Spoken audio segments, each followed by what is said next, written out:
Today's announcement has had flow-on effects for sporting events, so our sports reporter Clay Wilson has joined me in the studio to bring us up to date. Clay, let's start with Super Rugby Aotearoa. What's happening?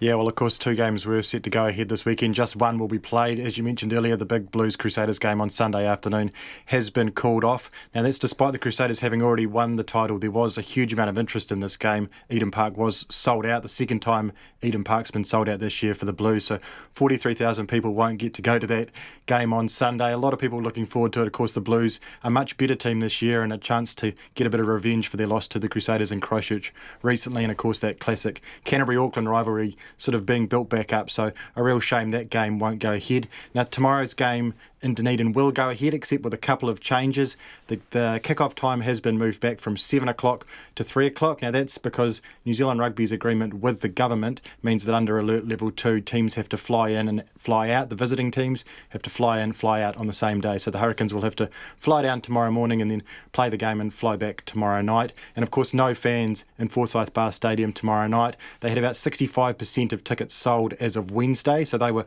building towards a pretty big crowd there as well. But none of those fans will get in.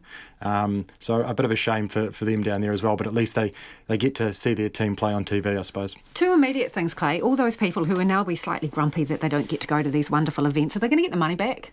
Do we know yet? No, we don't know those details yet. New Zealand Rugby did say that they would be down to the individual franchises, but you would have to think that those people are in line to get full refunds at some point. OK, the Auckland game, any consideration being given to having it, well, I don't know, in 12 days' time? That question was asked a couple of days ago when New Zealand Rugby said they were going to wait until today. Doesn't appear they ever really had any real consideration of waiting. The reason given for that is that they've got a pretty busy schedule of things coming up. Wharepa Cup, the women's provincial competition, the big North-South game here in Auckland at the end of the year, and then end of the month, and then the men's NPC starting next month as well. So they basically wanted to get it done this weekend or not at all. OK, netball still, that's ANZ netball, that's not done either, so what's going to happen there?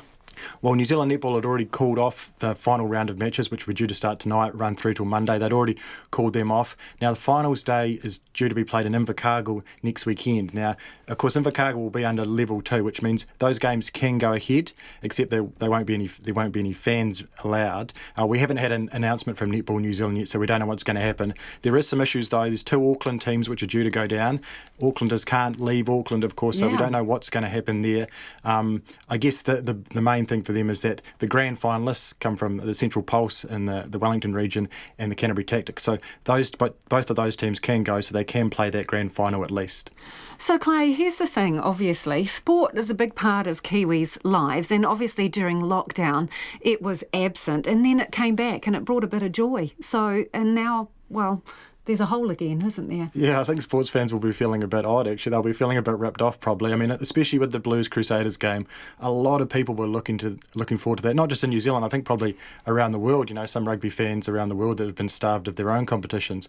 So it is a real shame. It is a bit of a weird feeling that they aren't going to go ahead. And it's going to be weird to watch that Hurricanes Highlanders game in Dunedin tomorrow without any fans under that big old roof there at Forsyth Bar Stadium. So it is all a bit odd. Yeah, it's like those weird NBA games that they've got at the moment with sort of digital people in the stands. It's just not the same, it's is not it? the same, Yeah. Hey, thanks for that, Clay.